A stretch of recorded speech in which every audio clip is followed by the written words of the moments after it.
இப்போ சயின்ஸில் பார்க்கலாம். உடல் கட்டுமானத்திற்கு உதவுவது புரதம். என்னது?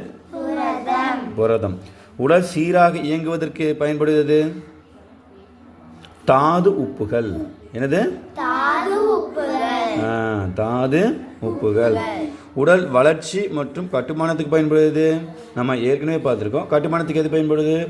புரதம். அதே புரதம். அடுத்தது, முளைக்கட்டிய தானியங்களில் அதிகமாக காணப்படுவது நம்ம இந்த தானியங்கள் வந்து முளைக்கட்டி சாப்பிடுவோம்ல, அது. அப்போ அதுவும் என்னது? புரதம். ஆமாம். கேரட்டில் உள்ளது அதிகமாக உள்ளது என்னது? வைட்டமின் ஏ அப்படின்னு சொல்லுவாங்க. அடுத்து, ரொட்டி, கோதுமை மற்றும் உருளைக்கிழங்குகளில் மிகுந்தவை எது? சொல்லுங்க பார்க்கலாம். அதிகமாக காணப்படும் கார்போஹைட்ரேட்.